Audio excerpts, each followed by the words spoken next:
Idul Fitri itu maknanya, itu berasal dari kalimat ada yaudu idan. Ada yaudu idan maknanya artinya kembali.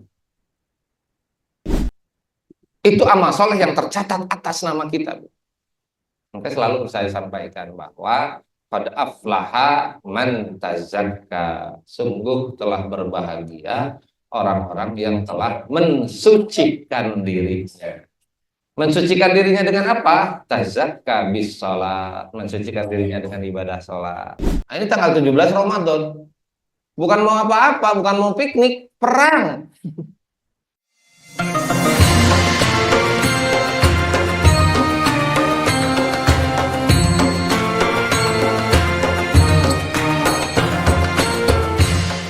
Kamu maqalallahu ta'ala bi kitabihil karim. A'udzu billahi minasyaitonir rajim. Bismillahirrahmanirrahim. Wasari'u ila maghfiratin min rabbikum wa jannatin arduhas samawati wal ardu uiddat lil muttaqin. Al-ayah. Shadaqallahul adzim wa shadaqa rasuluhul karim wa nahnu ala dzalika minasyahidin wa syakirin. Alhamdulillahirabbil alamin.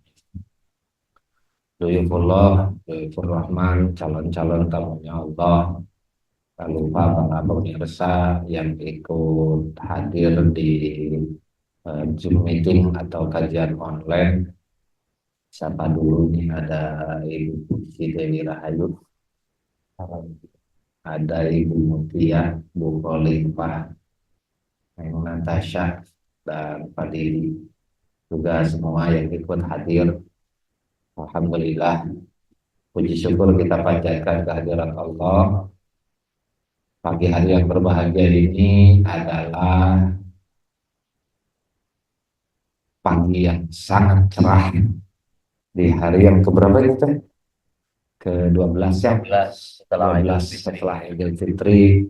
Dan mudah-mudahan semua diberikan kesehatan oleh Allah Subhanahu wa taala, keberkahan dan juga kelancaran dalam segala hajat dan kebutuhannya dunia akhirat. Amin ya.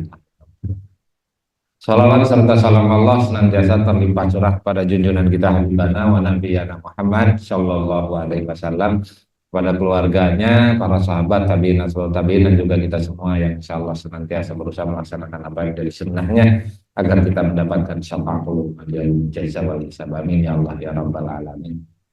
Bapak Ibu, para peserta kajian, para peserta manasik online, dan juga para pemirsa sekalian dimanapun berada, sekali lagi kita panjatkan puji syukur kepada Allah. Pagi menuju siang yang berbahagia ini kita kembali ke aktivitas, khususnya di BB Tour and Travel. Setiap hari Sabtu ya Pak ya, kita mengadakan kajian manasik online, tetapi khusus untuk hari ini dikarenakan aktivitas mulai Pak Kasdi sesudah Idul Fitri, sesudah Ramadan, maka judulnya ini judul yang istimewa ya. Nggak tahu ini siapa yang ngasih judul. Fitri sesudah Idul Fitri. Ya, jadi kembali ke Fitri. Yang penting jangan kembali ke Nopi, ke Rini, atau ke Dewi. Kembali ke Fitri. Nah, itu ada makna ya, ada makna yang tersirat. Bukan.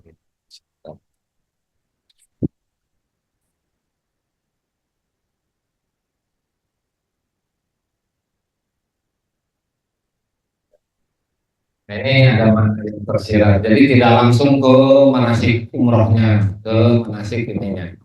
Karena kita sekaligus ini adalah kesempatan untuk juga saling berhalal bihalal, baik secara online maupun secara offline. Mudah-mudahan sekali lagi amal ibadah puasa kita Ramadan sebulan penuh yang telah berlalu ditutup dengan salat Idul Fitri, kemudian halal bihalal, dan hari ini kita sudah memulai lagi Bapak, sebagaimana yang disebutkan oleh Allah dalam Al-Qur'an, faidza faradta fansob.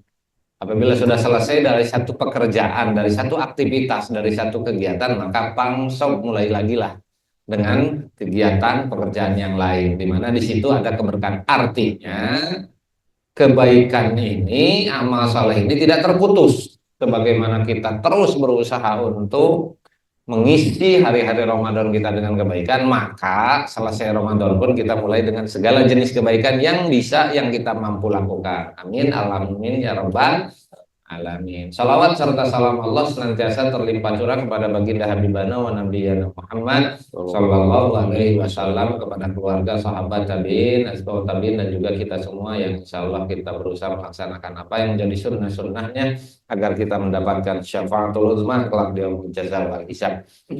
Bapak Ibu, Doifullah, Doifur Rahman yang dirahmati Allah Subhanahu wa Ta'ala, sebelum dilanjutkan, izinkan kami atas nama manajemen BB Tour and Travel, atas nama pribadi dan keluarga juga BB Tour and Travel, manajemen keluarga besar BB Tour and Travel mengucapkan taqabbalallahu minna wa minkum syamakum taqabbal ya karim minal aizin wal faizin wal makbulin taqabbal ya karim. Mohon maaf segala kesalahan sengaja atau tidak disengaja, lahir dan batin. Semoga kita berada saling mampu memberikan maaf dan memaafkan. Bukan mungkin, pasti yang namanya kesalahan, kekhilafan dalam bermuamalah, berhubungan itu pasti ada.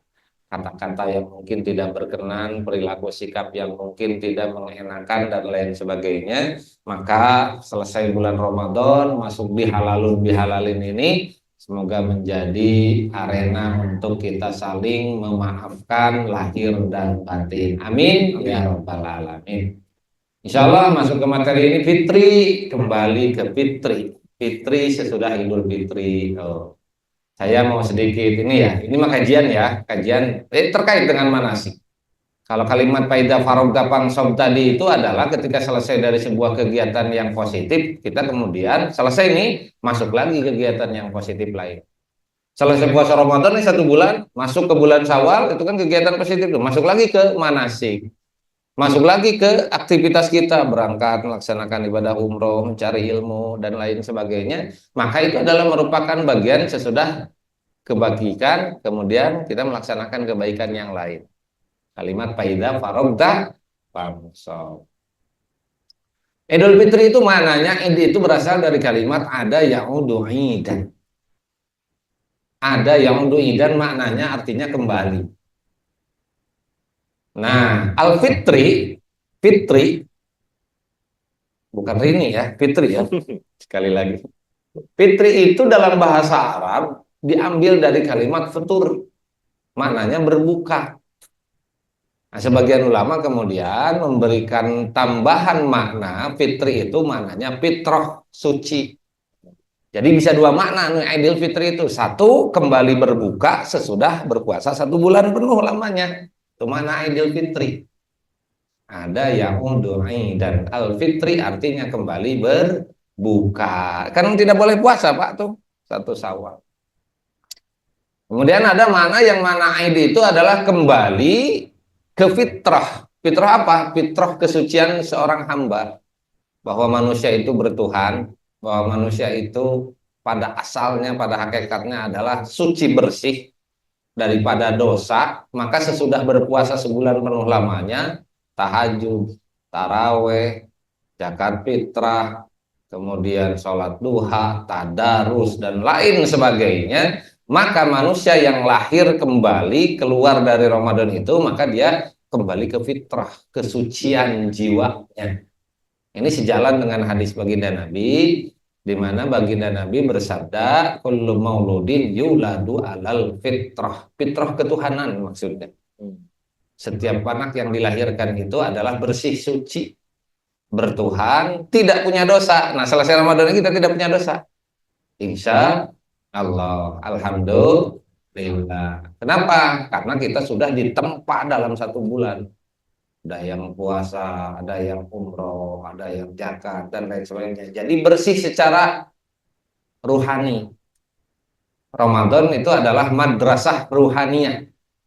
Madrasah ruhaniyah Ramadan yang membuat kita secara jiwa dan rohani kita menjadi orang-orang yang bersih dari apa? Dari segala dosa. Dosa yang disengaja, dosa yang tidak disengaja, dosa yang disembunyikan, dosa yang ditampakkan, dosa yang kita sengaja berusaha untuk menutupnya. Maka ketika selesai Ramadan itu, kita menjadi bersih kembali. Jadi dua makna Idul Fitri. Kalimatnya nih, kalimat ketika selesai Idul Fitri itu di Indonesia itu disambung dengan halalun bihalalin, halal bihalal, silaturahmi. Maka ini diimplementasikan oleh orang Indonesia dalam implementasi dari kalimat atau bersih suci kembali itu diimplementasikan dengan acara mudik. Waduh, pada mudik Pak, Bu? Pak, mudik kan? Enggak? Ini mah enggak mudik cuma orang sini. Mudik kan? Benar? Oh, lagi betulan lagi enggak mudik. Nah, mudik itu asalnya itu adalah sebetulnya kan niatnya bersilaturahmi ya. Hanya prosesnya harus dilalui dengan cara seperti itu untuk Indonesia. Di beberapa negara Asia Tenggara juga ada, Malaysia, seperti begitu, Brunei, India, Bangladesh dan lain sebagainya. Nah, kalau di Mekah itu, di Arab itu, nggak ada tuh istilah mudik, jarang lah, nggak ada. Kalau istilah silaturahminya ada, hanya untuk implementasi di Indonesia, silaturahmi itu diimplementasikan dalam bentuk mudik. Aslinya itu mudiknya mudik secara jasmani, pulang dari kampung rantauan kembali ke kampung halaman.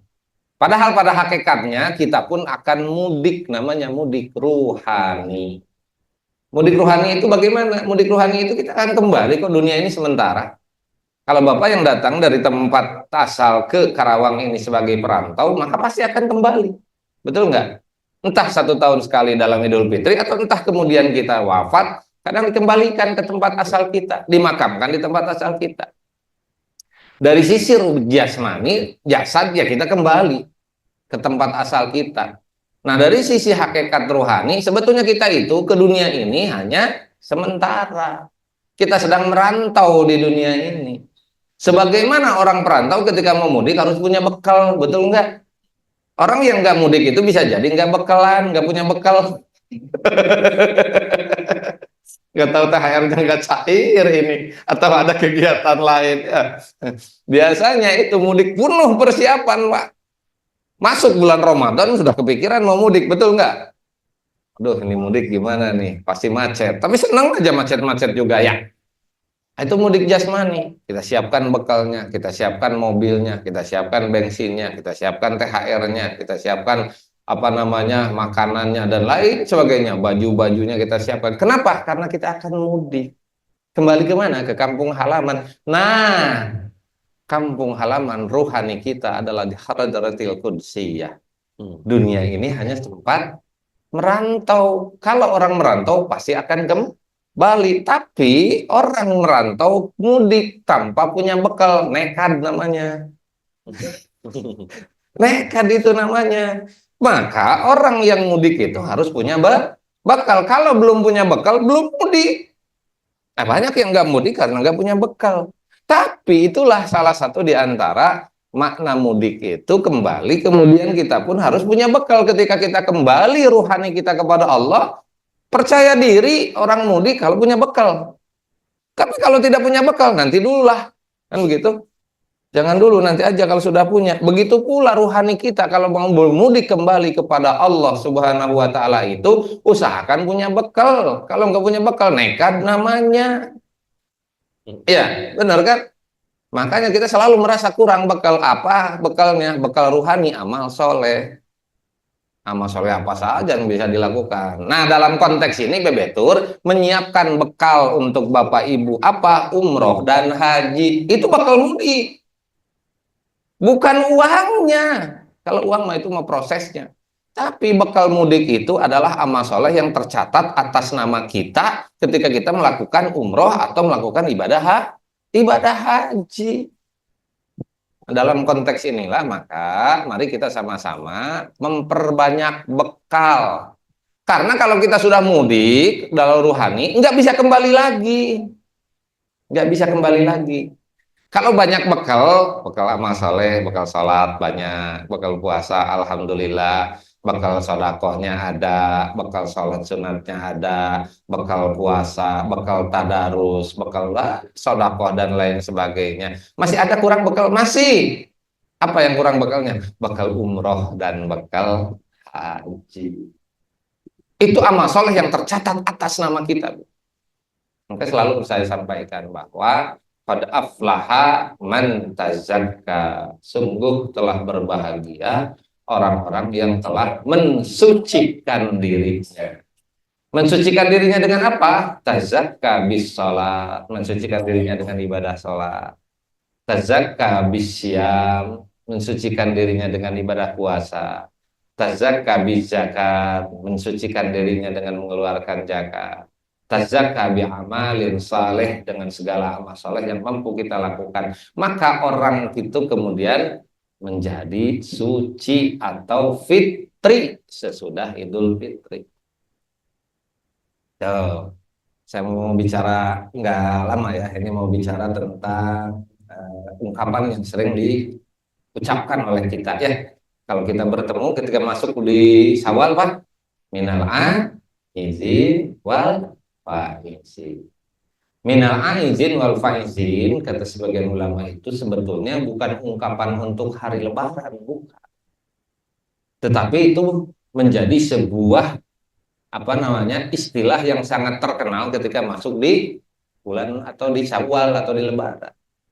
Kenapa? Dari sejarah kalimatnya minal aizin wal faidin, kalau di sudut arti minal aizin wal faidin, aizin itu adalah kita kembali. Aizin itu adalah kembali. Faizin itu maknanya kemenangan. Minal aizin, kita adalah orang-orang yang telah kembali, wal faizin, dan memperoleh kemenangan. Sejarahnya kalimat ini adalah ketika Syuhada Badar, terjadi perang Badar di bulan Ramadan, tanggal 17 Ramadan perang Badar itu. Jadi Nabi itu melakukan perang itu dalam keadaan berpuasa. Sehingga dalam Al-Quran disebut Yaumul Furqan atau disebut Yaumal Taqal Jam'an. Yaumal Taqal Jam'an itu ketika bertemu dua pasukan besar, disebut Yaumal Taqal Jam'an. Dalam istilah lain dalam Al-Quran disebut Yaumul Furqan. Yaumul Furqan itu adalah hari membedakan antara kebenaran dan kebatilan. Karena dengan kekalahan pasukan kaum musyrikin Quraisy pada saat perang Badar, maka jelaslah antara kebenaran dan kebatilan. Nah, pada saat perang itu, kalau kita bayangkan nih, kemana, ke Badar gak? Ke Badar gak kemarin? Ke Badar. Bayangkan Kangjeng Nabi Muhammad Shallallahu Alaihi Wasallam dari Madinah menuju ke Badar, jarak 100 km, tidak pakai bis. Hanya mempunyai 12 ontak.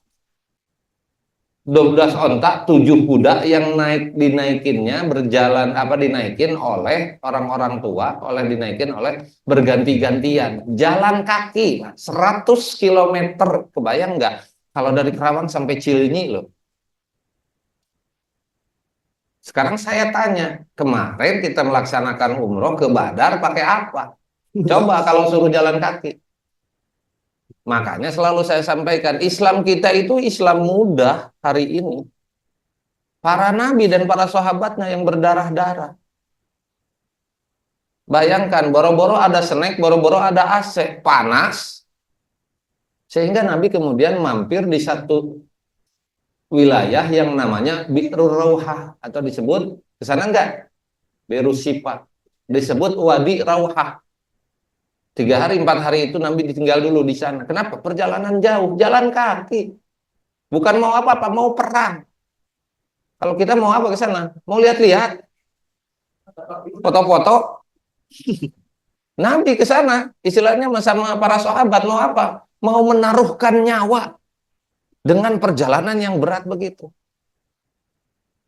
Baru kita bisa merekonstruksi, oh benar dulu kita hanya dengar perang Badar dengan diambil tabarukan oleh para ulama dengan salawat Badar. Bialil Badr ya Allah. Tapi kita tidak mengalami situasi, merekonstruksi sejarah, tidak mengalami situasi betapa beratnya para sahabat dan Kangjeng Nabi dari Madinah menuju ke Badar, jarak 100 km, di tengah-tengah berhenti dulu jalan kaki. Oh benar ya, Islam kita itu belum ada apa-apaannya dibandingkan para sahabat yang menaruhkan nyawanya untuk izul Islam wal Muslim. 3 hari itu Nabi di Wadi Rauha. Itu Wadi Rauha itu sebagian ulama dalam kitab, dalam hadis riwayat Tirmidzi dikatakan bahwa nanti tidak ada satu nabi dari 124.000 nabi itu yang tidak mampir mengambil mikot untuk melaksanakan ibadah haji itu melalui Bi'ru Rauha, melalui Wadi Rauha, lembah Rauha. Dan kata sebagian katakan akhir zaman nanti Imam Mahdi akan mengambil mikot untuk melaksanakan ibadah hajinya dari Wadi Rauha. Itu bukan tempat sembarang tempat yang kita hanya lewat dan lalu saja, tercatat dalam hadis-hadis. Kitanya aja yang ngajinya belum sampai, makanya merasa biasa aja. Padahal itulah kenapa pentingnya ketika kita melaksanakan ibadah haji, ibadah umrah itu penting mengenal sejarah tempat tersebut. Agar apa? Ketika kita tahu tentang sejarah, tahu hikmah, maka akan menumbuhkan himmah, himmatul aliyah, kesungguhan, cita-cita yang tinggi untuk melaksanakan ibadah itu dengan apa? Dengan khusyuk kalau dalam sholat. Oh iya, di situ ada sumur yang diludahi oleh baginda Nabi dan menjadi sumur obat, disebut bi'rus syifa. Ya, jalan lagi sampai ke Badar, 40 kilo dari situ, Pak. 40 kilo dari situ, bikinlah tenda Kanjeng Nabi. Nah, ini tanggal 17 Ramadan. Bukan mau apa-apa, bukan mau piknik, perang. Pasukannya dari mana musuhnya? Musuhnya kaum Quraisy. Berapa orang? 1.000 orang. Nabi, para sahabat 313. Allah. Cuma sedikit. Kalau kita dengar kita lawannya nanti 1.000 orang kabur kalau saya. Tapi Nabi dengan para sahabat apa yang membuat kuat? Keimanan, kepercayaan, keyakinan terhadap Allah dan Rasulnya. Berangkat tetap. Maka ketika terjadi perang, disitulah kemudian Allah turunkan ayat lakon, ada yang ditulis tuh di tugu yang ada nama-nama syuhada yang 13, walakod nasarakumullahu bi badrin wa antum adillah. Sungguh Allah telah menolong kalian Muhammad bersama para sahabat dan para umatnya, padahal kalian pada saat itu sedang dalam keadaan lemah. Adillah itu lemah. Orang muslimin, Nabi dengan para sahabat pada saat itu bukan pasukan yang kuat. Persenjataannya kurang, kendaraannya tidak ada, bekalnya sedikit, berangkat juga jalan kaki. Beda dengan kaum musyrikin Mekah. 700 pakai kuda. 700 pasukannya pakai kuda dari Mekah. Nggak capek. Maka walak antum adillah, kamu itu sedang dalam keadaan lemah. Jadi kemenangan Badar itu sesungguhnya bukan kemenangan dari ininya, tapi adalah kemenangan yang dianugerahkan oleh Allah Subhanahu wa taala. Walaqad nasarakumullahu bi Badrin. Sungguh Allah telah menolong kamu semua di Badar. Wa antum azillah, sedangkan kamu dalam keadaan lemah. Enggak lemah bagaimana? Orang-orang terusir dari Mekah. Nggak bawa harta, nggak bawa ini, bukan juga ahli perang yang mumpuni, hanya beberapa saja di antara kaum muslimin yang memang terbiasa perang kayak Hamzah, Umar bin Khattab, Ali bin Abi Thalib. Yang lain juga adalah orang-orang yang apa? Orang-orang yang sedang dalam keadaan tidak berdaya aslinya, tetapi kemudian Allah tolong. Tolongnya bagaimana? Ketika terjadi perang ada disebut Jabal Malaikat. Nah, aslinya Jabal Malaikat itu bukan yang kita naikin, bukan. Aslinya itu bukan, tapi yang di seberangnya. Nah, kalau itu Jabal Malaikat yang dinaikin itu adalah Jabal Malaikat untuk rekreasinya. Iya, di depannya itu, ini kata orang sana, di depan itulah sebetulnya yang aslinya Jabal Malaikat. Allah tolong dengan apa? Bisalah sati alafim minal malaikati munzalin. Allah turunkan 3.000 malaikat untuk menolong kaum muslimin yang saat itu sedang adillah, menang. Nggak kebayang 300 orang lemah, bukan ahli perang, tapi kemudian melawan 1.000 orang dari kaum kafir Quraisy dan menang. Insya Allah. Tersebar berita kemenangan ini ke penduduk Madinah. Kemudian Nabi selesai perang kembali bersama para sahabat kembali ke Madinah. Tidak pakai kuda, jalan kaki lagi. Ayo coba. Artinya ya itulah, kita ini nggak ada apa-apanya. Makanya jangan merasa, aduh, nih, jangan merasa tersiksa atau apa ke Badar begitu. Dibandingkan baginda Nabi dengan para sahabatnya. Baliklah. Di pintu gerbang disambut oleh para penduduk Madinah. Para wanita-wanita, istri-istrinya para syuhada Badar menunggu di pintu gerbang. Anak-anak, semua orang tua yang tidak ikut menyambut kedatangan syuhada Badar, menyambut dengan datangnya kemenangan para para syuhada Badar. Ketika sampai di pintu gerbang, maka para syuhada Badar itu segera berlari, menemui anaknya, menemui istrinya. Mereka kemudian rangkul istri-istrinya. Yang penting nggak ngerangkul istri orang. Nah, ya iya jangan. Nah, sambil kemudian berpelukan dengan penuh kebahagiaan, mereka membisikkan kata-kata dengan kalimat minal aizin wal faizin. Kami adalah orang-orang yang telah kembali dari medan perang wal faizin, dan kami memperoleh kemenangan. Dalam konteks Ramadan, dalam konteks Lebaran, Idul Fitri, para ulama hikmah kemudian mengambil kata-kata dari syuhada Badar tersebut adalah dengan kalimat minal aizina ilal fitrah wal faizina bil jannah. Kita adalah orang-orang yang telah kembali dari perang, dari medan perang hawa nafsu, menuju apa? Menuju ke fitrah, suci kembali. Kalau kita 12 bulan, 11 bulan, Pak, makan itu segala macam dimakan, nggak peduli. Tapi kalau bulan Ramadan, jangankan yang haram, yang halal saja kita jaga. Hanya pada saat maghrib, karena kita berpuasa, betul nggak? Makan haram, makan halal. Ketika datang puasa, jadi haram, kecuali waktu buka. Minum ketika di luar Ramadan halal, ketika masuk Ramadan haram, kecuali waktu buka. Bakso ketika di luar bulan Ramadan halal, ketika masuk bulan Ramadan haram di siang hari, kecuali masuk waktu buka. Istri bapak ketika di luar bulan Ramadan halal, di bulan Ramadan haram siang hari, kecuali waktu mama kalau buka itu nanti malam. Mau buka masa nggak sabar, nanti selesai taraweh baru halal. Tuh. Nah, ini bapak-bapak hadirin jamaah Doifullah, Doifur Rahman, Doifur Rahim yang dirahmati Allah Subhanahu wa Ta'ala. Kalimat itu diucapkan kemudian oleh para syuhada Badar, minal aizin wal faizin. Kami adalah orang-orang yang kembali dari medan perang Badar wal faizin, dan memperoleh kemenangan. Dalam konteks orang Lebaran, maka kami adalah orang-orang yang telah kembali dari medan perang jihad hawa nafsu, dan kemudian wal faizina bil jannah, mendapatkan kemenangan dengan surganya Allah Subhanahu wa Ta'ala. Maka kalimatnya minal aizina ilal fitrah wal faizina bil jannah. Kenapa? Karena medan perang Badar yang segitu mengorbankan hampir 70-80 kaum musyrikin Quraisy terbunuh. 13 syuhada Badar yang wafat.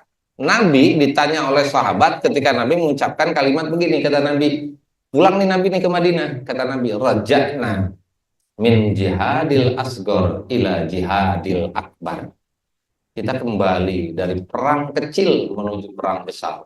Para sahabat protes, ya Rasulullah, wahai Rasulullah, bagaimana kemudian engkau, bagaimana Anda menyatakan bahwa perang Badar yang sedemikian jauhnya, yang sedemikian dahsyatnya, yang sedemikian persiapannya, yang sedemikian banyak melahirkan, banyak mengalami korban yang banyak, darah kemudian mengalir di bumi Badar, di tanah Badar, tapi engkau bilang ini adalah perang kecil. Kata Nabi, raja'na min jihadil asghar ila jihadil akbar. Paman jihadul akbar ya Rasulullah. Terus perang yang mana lagi? Kata para sahabat, yang paling besar ya Rasul. Kata Nabi, raja'na min jihadil asghar ila jihadil akbar, ay jihadun nafsi, jihad melawan hawa nafsu. Badar mah selesai, perang 1 hari tamat. Tapi perang melawan hawa nafsu sepanjang hayat di kandung badan kita nggak berhenti. Betul tidak? Betul kata Nabi. Terus ungkapan apa tuh yang cocok buat lebaran itu? Nah, Nabi mengajarkan kalimat doa. Taqabbalallahu minna wa minkum syiyamana wa syiyamakum taqabbal ya karim. Ditambah oleh orang Arab, kullu am wa antum bi khair. Itu adalah kalimat yang doa. Jadi doanya apa? Taqabbalallah. Semoga Allah menerima minnah dari kami semua, wa minkum dan dari Anda semua. Apa yang diterima? Puasa kita, ibadah kita, zakat kita, tadarus kita, sedekah kita. Wasyamana, puasa kami, wasyamakum dan puasa Anda. Taqabbal ya karim, taqabbal itu fi'il amar. Taqabbal ya karim, tapi maknanya bukan perintah. Fi'il amar bukan makna perintah, tapi makna tolabiyah, permohonan, permintaan. Taqabbal, terimalah ya Rob, ya Karim yang maha mulia. Itu Pak. Jadi tidak setiap amar itu perintah, ada amar itu maknanya adalah Tolabiyah. Nah, bapak-bapak, ibu-ibu jamaah, doyukullah, doyukur rahman, tamu-tamunya Allah, itu salah satu di antara kalimat minallah itu. Jadi kita ini sudah fitri. Bagaimana agar kita bisa menjaga atmosfer ibadah Ramadan yang sedemikian kita rasakan semangatnya? Tahajud kita rajin, puasa kita rajin, betul ya? Tadarus juga hatam gitu kadang-kadang meskipun keroyokan. Sebagian ibu-ibu hatamnya keroyokan Pak. 15 hari. Iya, bulan Ramadan itu. Bagaimana caranya? Karena kadang-kadang ketika masuk Syawal kita tidak ada taraweh, salatnya dan bertambah, tahajudnya perek, duhanya kelewat, tadarus yang biasanya 1 bulan hatam 2 kali 3 kali, ini sudah 12 hari belum hatam 1 juz pun. Ibu-ibu di sana itu? Di sana. Kalau di sini mah enggak, insya Allah nggak bakalan ngaku maksudnya. Betul enggak? Bagaimana caranya agar kita menjaga atmosfer ini? Karena diingatkan oleh para ulama, kun robbaniyan wala takun ramadhaniyan. Jadilah kalian itu hamba yang robbani, jangan hanya menjadi hamba yang ramadhani. Fa inna rabbur Ramadan rabbu syairis syuhur. Karena sesungguhnya Tuhannya Ramadan adalah Tuhan bagi setiap bulan. Ketika kita atmosfernya itu semangat di bulan Ramadan, kenapa kemudian selesai Ramadan itu kemudian kita berhenti dari semangat ibadah tadi? Maka pantas kata Nabi, zakana akhirul lailatin min Ramadan. Apabila tiba datang akhir di bulan Ramadan, malam terakhir di bulan Ramadan, bakatis samawati wal ardu wal malaika, menangislah langit dan bumi dan para malaikat sambil berkata, musibatan li ummati Muhammad, musibah bagi umat Muhammad. Para sahabat bertanya, ya Rasulullah, ayyu musibatun, musibah yang mana ya Rasulullah? Kata Nabi, bidihabi Ramadan, perginya Ramadan itu musibah bagi umatku. Kenapa? Li'annahu da'watun mustajabah. Karena setiap doa yang dilantunkan siang, malam, kapan saja mustajabah di bulan Ramadan, diijabah. Wa kullu hasanatin, dan setiap kebaikan makbulatun, diterima oleh Allah Subhanahu wa ta'ala. Aroma surgawi yang Allah turunkan ke muka bumi pada saat bulan Ramadan membuat orang yang tadinya tidak pernah ke masjid datang ke masjid. Orang yang kemudian aroma surgawi yang Allah turunkan di bulan Ramadan, sehingga orang yang tadinya nggak pernah buka Al-Quran, nggak pernah satu lembar dua lembar pun bahkan menghatamkannya, ketika bulan Ramadan mampu menghatamkan Al-Quran. Ditolong kita oleh Allah Subhanahu wa Ta'ala. Maka ketika tidak ada lagi Ramadan, kembali kita. Kalau saja malaikat menangis, bumi menangis, langit menangis, beda dengan kita balik. Kalau kita mau datang akhir Ramadan, alhamdulillah, malah bahagia. Betul apa betul? Ya, bahagia kita. Seakan-akan Ramadan itu sebuah penjara dan kita ingin lepas dari penjara tersebut. Baru sampai tingkat itu kita itu, Bu. Ternyata kita baru sampai tingkat itu dalam memaknai Ramadan adalah lebaran, selesai puasa, bebas lagi melakukan apa-apa. Ya, maka kata para ulama, kun robbanian wala takun ramadhanian. Jadilah engkau hamba yang robbani, jangan menjadi hamba yang ramadhani, yang hanya mengenal Allah di bulan Ramadan saja. Bi'sal kaum, sejelek-jeleknya suatu kaum, la ya'rifunallaha haqqan illa fi Ramadan, adalah orang, sejelek-jeleknya suatu kaum adalah orang yang mengenal hak Allah hanya di Ramadan saja. Di luar Ramadan dia bebas lagi dengan segala macam apa yang dilakukan, tak kenal lagi. Padahal Ramadan itu madrasah ruhaniyah yang mendidik dan mengajar kita untuk di bawah 11 bulan. Kerajinan kita tadarus bawa ke 11 bulan yang akan datang. Rajinnya kita sedekah di bawah. Kenapa? Karena orang yang selesai dari Ramadan itu faizina bil jannah, maka mendapatkan surga. Dalam ayat lain, wasyari'u ila magfiratin min rabbikum wa jannatin arduha samawati wal ardu iddat lil muttaqin. Bersegeralah kalian menuju ke magfirah Allah dan surganya Allah. Makanya saya lihat insya Allah ini ahli surga semua, amin. Cuma harus memiliki ciri. Ada ciri ahli surga, ada akhlaknya ahli surga. Ini kajian ini ya. Agar kita fitri. Yang penting jangan Dewi. Agar fitri. Sesudah Idul Fitri, fitri lagi. Kenapa? Ya ini nih. Makanya Nabi itu mengajarkan agar kita masih terjaga atmosfer kita yang di Ramadan, agar kita terjaga sampai di bulan Syawal, maka Nabi kemudian bersabda, "Man shoma Ramadhana summa atba'ahu sittan min Syawal kasaumid dahri." Barang siapa orang yang puasa di bulan Ramadan, kemudian dia lanjutkan dengan 6 hari di bulan Syawal, maka dia seakan-akan berpuasa sepanjang tahun, setahun penuh.